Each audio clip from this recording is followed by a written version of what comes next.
Eh, ayan talaga ang literal na hand hearts, guys. Oh, di ba? Kayang-kaya. Kaso pre, yung hearts, hindi mo malaman kung heart ba yun, no? Parang avocado. What up guys, this is Mark again, aka Hellboy Gaming, and today we're reacting sa video na ginawa ni KMJS about sa akin and kay Jelay 2 years ago. Grabe tong video na to guys, like sobrang laking exposure na ginawa sa akin. Within a week pa lang nung nilabas to, even after a month, madami nang nakaka-recognize sa akin, lalo sa labas na, uy, ikaw yung nasa KMJS ah. Solid to guys, grabe. Bibigay natin kung ano ba talaga yung full context na nangyari dito, okay? Let's go. Kung hindi na kaya, kapit lang, huwag bibitaw. Katulad ni Mark, na Hey. sa pinakamahirap na sandali sa kanyang buhay, ang pamilya, kahawak kamay. Si Mark, tahimik lang. Pero kahit gaano pa siya katahimik, may isang bagay raw na mahirap na hindi sa kanya mapansin.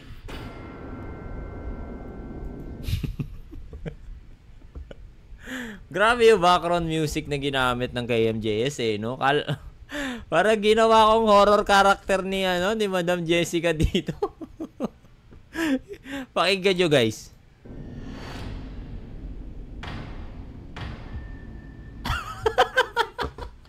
Parang horror boy.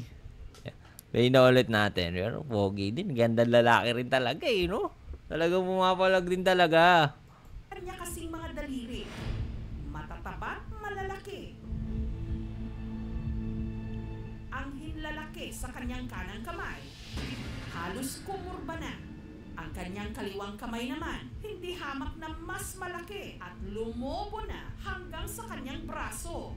Mabigat siya, hindi ko kayang buhatin yung sarili ko.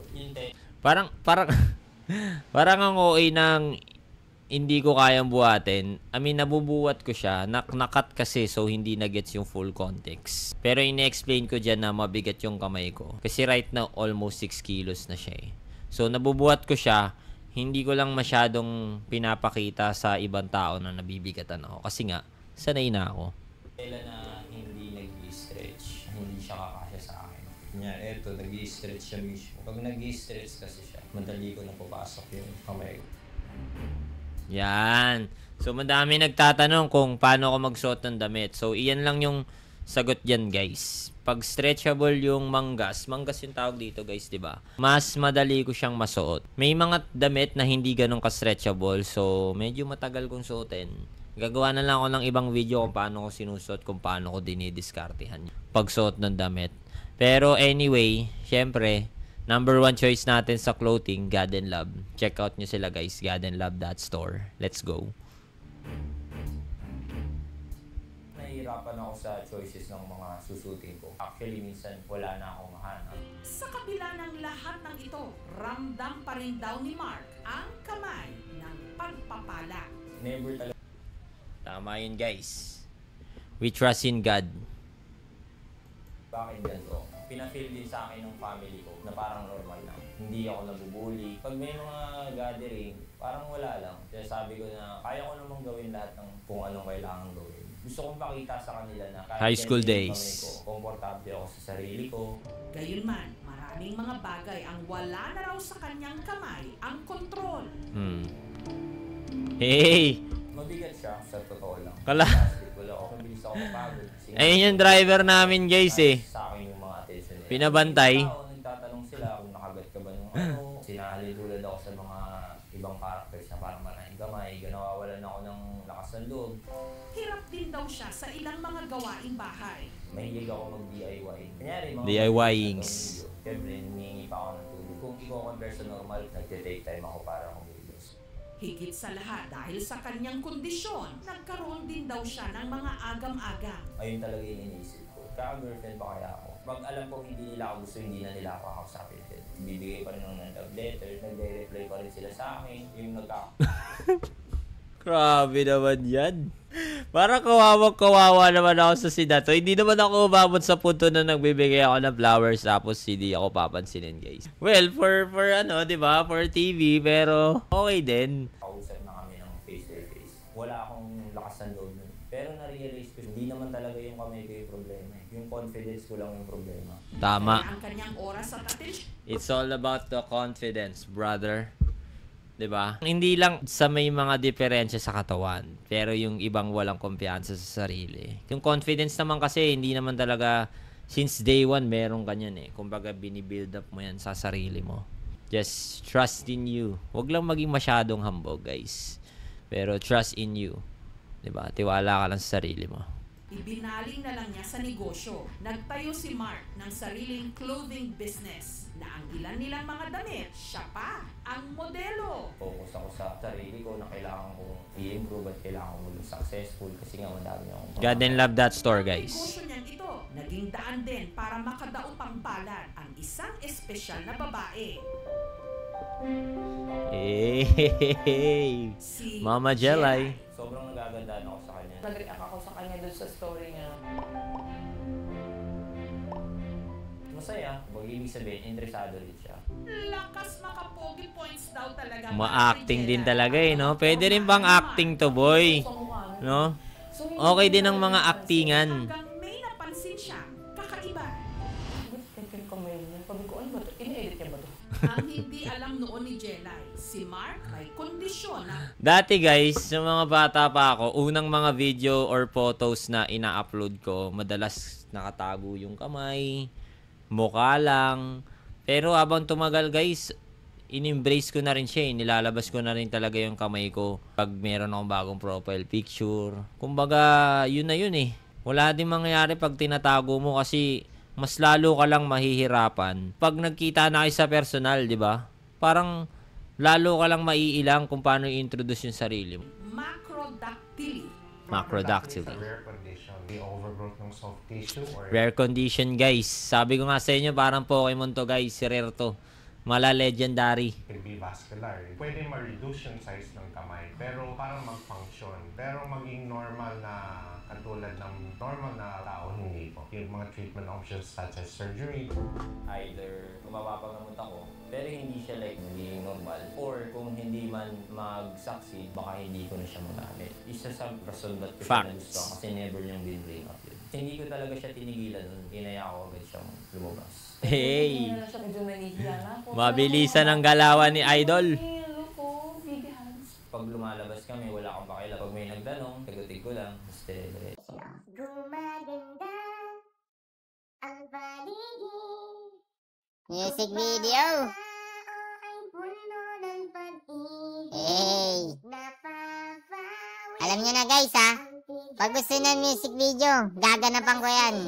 Just let me know.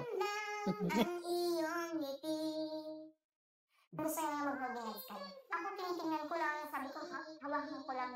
Iyan, so ano lambot. madami pa rin taong nakatingin sa akin. Mini-make sure ko rin na yung 100% attention niya nasa sa akin. Gusto ko na hindi siya parang mailang na. Ang laki talaga ng pinagkaiba niya sa mga past relationship ko. Kaya, Noong panahon na yan, guys, ganun eh. Ganun yung nangyayari. Kumbaga parang nahiya pa ako na... Kasi hindi naman ako influencer nung time na yan, guys. Hindi pa naman ako content creator nun. So, hindi walang masyadong may kilala sa akin. Aside from sa group of friends ko lang. So, mostly at that time, yung mga nagtatanong lang sa akin pag nakakasalubong ako, yan nangyari sa kamay mo, ganun. Okay ka lang ba? And si Jelay, sanay na yan. Kahit mga friends ko, sanay na. Binigyan ko na chance. Okay gandang isipin ang isang mundong puno ng pag-ibig. Ang sweet! Si Jelay, sinagot na si Mark. Mas nakilala Yay! nila ang isa't isa Sinagot nung na magkalang after 1 month. magsasama. Hanggang sa hiningi na ni Mark ang kamay ni Jelay sa mga magulang nito nung nagpaalam siyang tumira sila sa iisang bubong. Kahit ganito man ako, responsable pa rin ako tao. Inasusuportahan ko siya financially. Si Mark ang madalas poka sa kusina.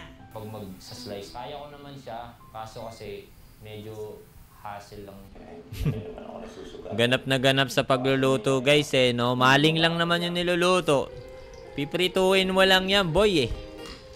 Ganap eh, oh. Yung music pa, para talagang ano, eh. Parang masarap yung niluluto talaga, eh, oh. Sinangag na kanin.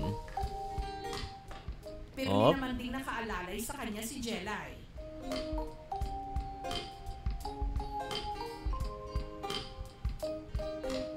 Nagustuhan ko sa kanya yung marunong siyang mag-manage ng mga problema namin sa bahay. Responsable siya. Hanggang nitong nakaraang taon, Si Ray Ray.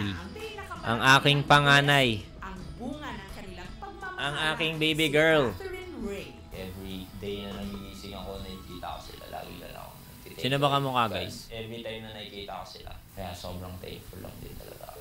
Si Mark, hands-on sa pag-aalaga sa kanilang anak. Sobrang komportable siya sa akin pag binubulog siya. Parang phone na yung nakapatong sa kanya eh. Ngayon, bigat na ni Ray eh. Parang nauuntog sa buto-buto ko eh. Sa daddy niya, pag gumanon, parang magbabounce-bounce pa siya eh. Oh. Lagi ko lang siyang nilalaro. Ganap na ganap din eh, no? Mga ganun-ganun ba eh. Dahil na to.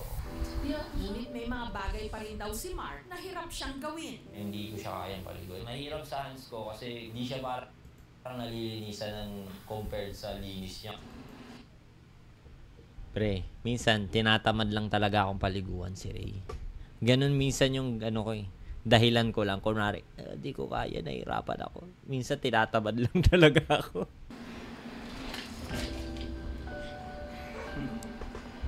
Sa pagpalit ng diaper, baka konting pwersa ko lang, baka mabalian yung anak ko. Minsan ako nabibigatan ako, pero tinitiis ko na lang din kasi baga parang ayaw ko lang din na ma-feel ni Jelly sa kanya ko kaya aasa. Kadalasan nahihirapan ako sa choices ng mga susutin ko. Formal attire, long sleeve, actually minsan wala na akong mahanap. Samantala, para kahit papaano, Naalala ko na naman to. pang ibang damit, pinatahian namin si Mark ng customized na polo. Naalala ko na naman tong polo na to guys, yung long sleeve na to.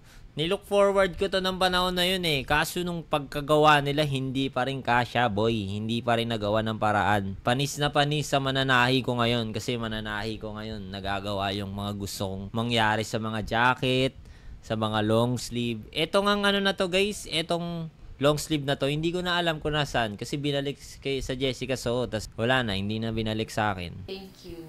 Kasi sobrang responsable mo sa amin ni baby. Sana mas pahibay pa yung relationship natin. Sobrang happy ako. And I'm so proud of you. I love you.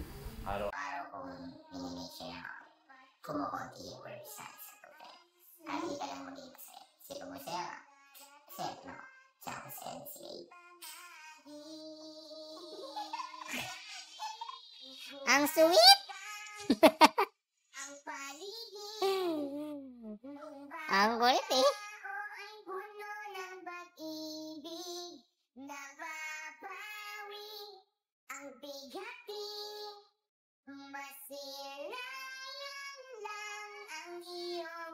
Galing, no? Pang music video talaga, boy. 'Di ba? Kung kailangan nyo ng pang music video, pwedeng-pwede, boy. Mark mapalad dahil nakatagpo siya ng habang buhay niyang makakahawak kamay.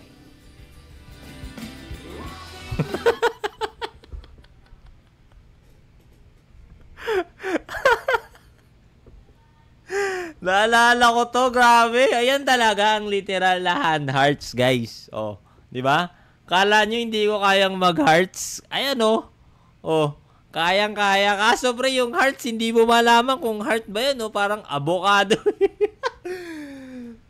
Noong sinabi nung director, guys, na try nyo nga gawin do. Kumbaga, ako sabi ko, hindi kaya. Hindi talaga kaya. Nagawan na ng paraan eh. Ginamitan lang ng ano eh, ng camera angle eh. Ang kulit guys, oh, parang si Winnie the Pooh, tsaka hindi ko alam kung sino ba to.